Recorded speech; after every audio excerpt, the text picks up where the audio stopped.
the countdown is on and the clock is ticking. Government and the University Teachers Association of Ghana have within the next 1 week to resolve their issues after an Accra High Court refused to grant a request by the National Labour Commission to injunct the strike of the lecturers. The NLC ordered UTAG to return to work on the 13th of January, but when the lecturers refused to comply to the directive, they sued the association to compel it to go back to the classrooms whilst the negotiations continue. President of the UTAG Legon branch, Dr. Samuel Nkuban, says they expect government to use this 1 week to meet their demands, as this is the only way they will return to work. Well, our expectation is for our employer to say that, well, what you are asking for, we are giving it to you. There is reason for which, and in fact, we are deserving of what it is that we are asking, given that from 2013, our workload is increasing and our conditions of service are rather declining on the opposite direction. And so it's our expectation that some understanding will come to prevail, that they would appreciate that we have made quite a lot of sacrifices from 2013 to date, and that they will restore the 114% of basic salary that UTAG is asking for as an interim measure. Well, Dr. Samuel Nkuban also added that government cannot use the current economic climate as an excuse not to give the lecturers their due. To him, it is necessary now than any time for government to meet the demands of the lecturers. You would agree that we've been at the table since 2019. Yeah. It's long overdue.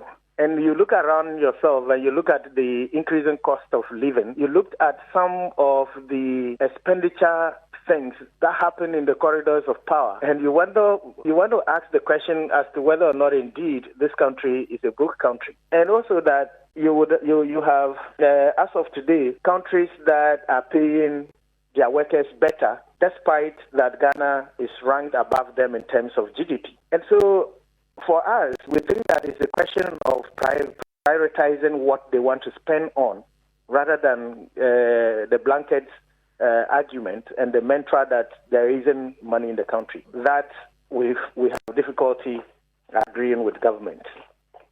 So let's speak now to the Executive Secretary of the National Labour Commission, who has signed a letter requesting a meeting between UTAG and government to try and resolve the issue. Joining us now is the Executive Secretary for the National Labour Commission, Mr. Ofosu Asamoah. Thank you so much for your time. So what is the plan of the NLC to resolve this issue, since you have just 1 week to deal with all of these matters?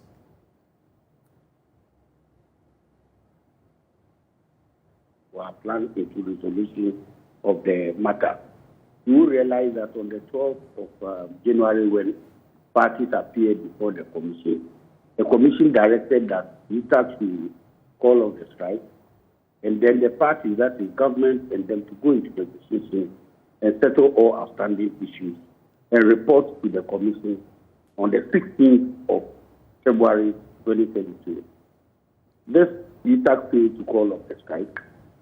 And for that matter, government side also failed to engage them because while they were still on strike.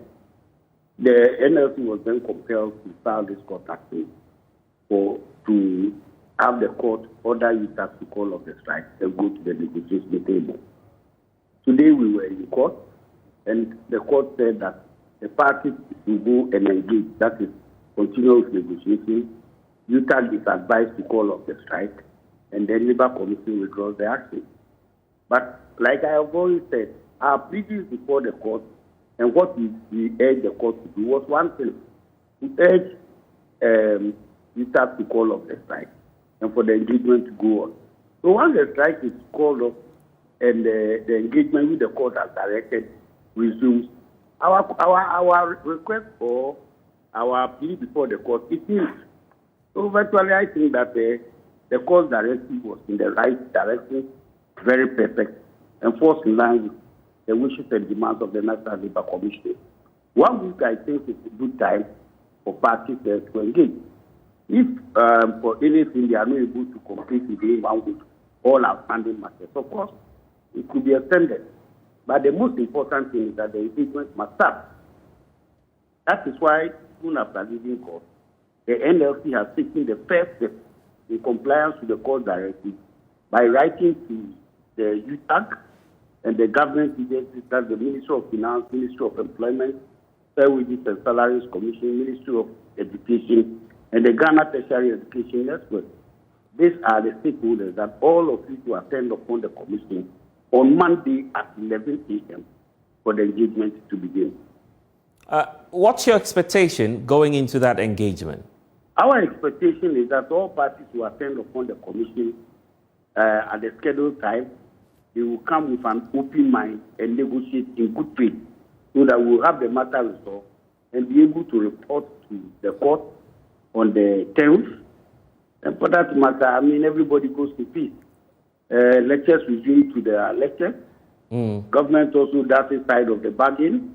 And that is it. All right. I'm grateful for your time. Fuso Samoa is the Executive Secretary of the National Labour Commission. Samuel Nkuban is President of UTAG at the University of Ghana. Good evening to you, Seb. So, are you going to work with the NLC as planned? Because is there any plan of compromising your position? Are you willing to take some other options that governments may present before you?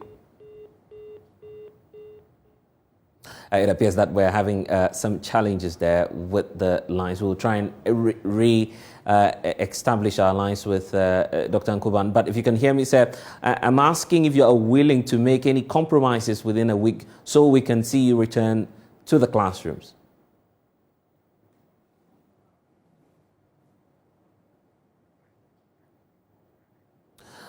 We'll try one more time to see if we could get the president of UTAG at the University of Ghana, Dr. Nkuban. Thank you for your time, sir.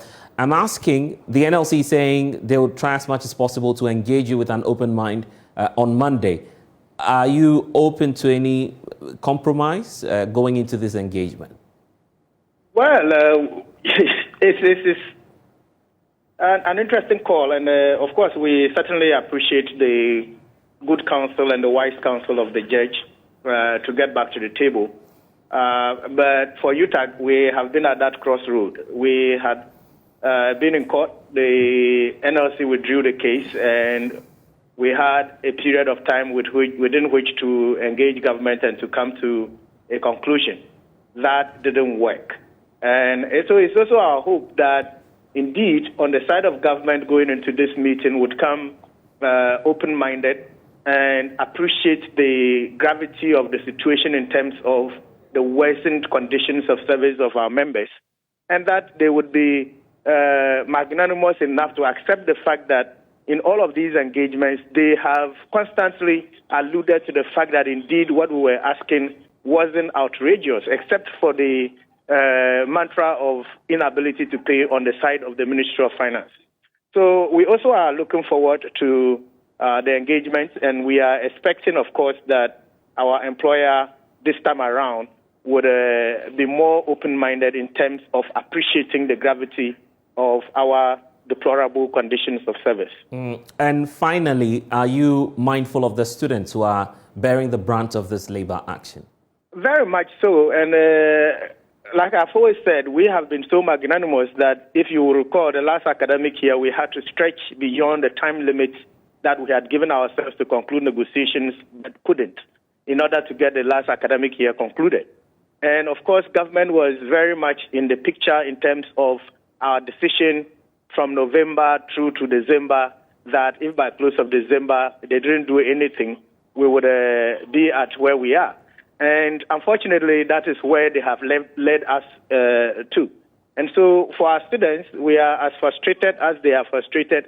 And we look forward to their understanding. And you realize that many of the student associations and organizations have written press releases and statements and press conferences held by students in solidarity with UTAG. And that it is for the future of our country and not just for UTAG members of today. And that is the position of UTAG on this.